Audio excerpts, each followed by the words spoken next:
Ramjas college विवाद और गुलमोहर मामले को लेकर दिल्ली में देशद्रोह और देशभक्ति का दंगल जारी है। आज एबीवीपी सेव दिल्ली यूनिवर्सिटी नाम से एक मार्च का आयोजन कर रहा है। आयसा के खिलाफ ये मार्च दोपहर 12 बजे से शुरू होगा।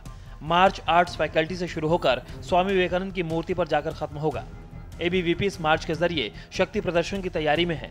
प्रदर्शन के मद्देनजर दिल्ली पुलिस ने सुरक्षा के कड़े इंतजाम किए हैं। एबीवीपी का दावा है कि मार्च में दिल्ली यूनिवर्सिटी के कई प्रोफेसर भी शामिल होंगे।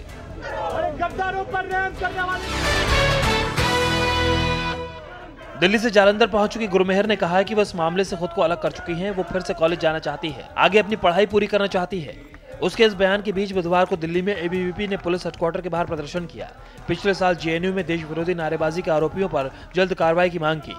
एनएसयूआई ने कैंडल मार्च निकालकर एबीवीपी और आयसा का विरोध किया। I want to go back to college. I want to do my studies. I want to do my masters after this. Thank you so much. Jalandhar में गुरमेहर के दादा और उसकी कोऑर्डिनेशन कमेटी ने डीसी को ज्ञापन सौंपा है। धमकाने वालों की जल्द गिरफ्तारी के साथ ही गुरमेहर को दिल्ली में सुरक्षा मुहैया कराने की मांग की है। इस मामले में एक तरह से नसीहत देते हुए अमिताभ बच्चन ने कहा है कि सोशल मीडिया पर आप अगर कुछ कहते हैं तो आपको प्रतिक्रिया के लिए तैयार रहना चाहिए।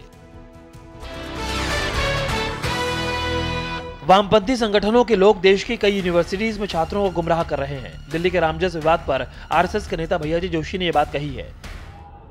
दुर्भाग्य से ऐसे कई विश्वविद्यालयों में इन छात्रों को भ्रमित करने का प्रयास साम्यवादी विचारधारा कर रही है।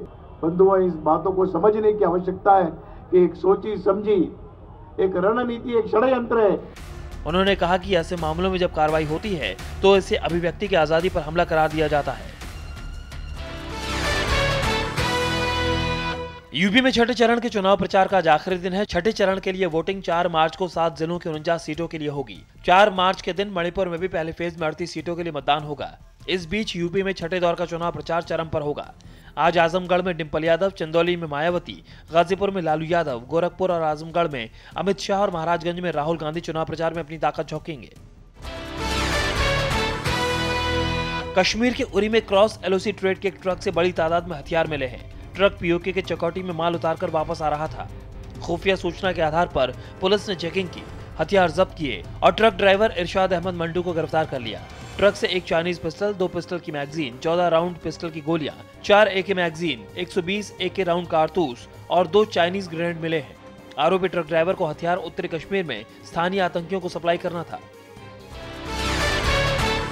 अरे वो प्रधानमंत्री नहीं है, वो नक्सलाइट है, उग्रवाद है, एक डकैत है। पीएम मोदी के खिलाफ आपत्तिजनक टिप्पणी और उनकी तस्वीर पर जूते मारने को उकसाने वाले बिहार के मंत्री अब्दुल जलील मस्तान के खिलाफ हाजीपुर सीजीएम कोर्ट में देशद्रोह का मुकदमा दायर कर दिया गया है। मुकदमा दर्ज करने वाले वकील राजीव कुमार शर्मा ने कहा है कि आरोपी मंत्री ने न सिर्फ जनता के सामने कानून तोड़कर अराजकता फैलाने का काम किया, बल्कि तो समुदाय में नफरत फैलाने का भी काम किया।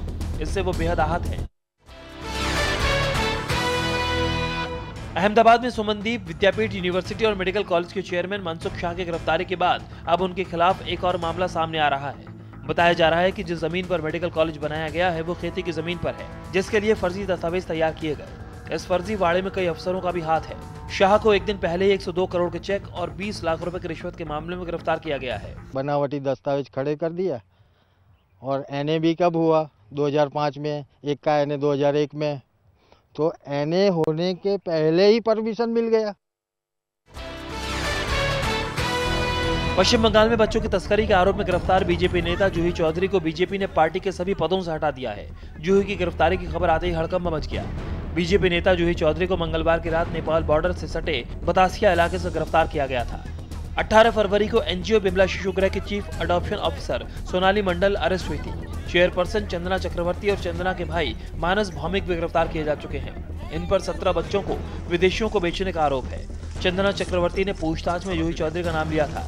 इतनी घिनौनी चार्ज जूही पर लगाए जा रहे हैं, ये भुगतना पड़ेगा उनको। Police is investigating into the incident, law will take its own course. Paschim Bengal की सरकार पर हमें विश्वास नहीं है। केंद्रीय उच्च स्तरीय जांच एजेंसी से जांच की मांग करेंगे। जूही की गिरफ्तारी ने पश्चिम बंगाल में पार्टी को नए संकट में डाल दिया है।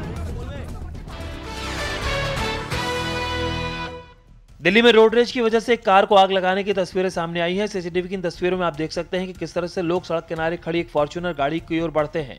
एक शख्स बोतल से पेट्रोल जैसा ज्वलनशील पदार्थ गाड़ी पर डालता है, जबकि उसका साथी माचिस जलाकर गाड़ी को आग के हवाले कर देता है।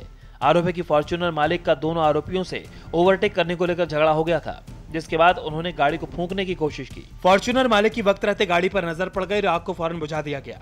दोनों आरोपी गिरफ्तार हो चुके हैं।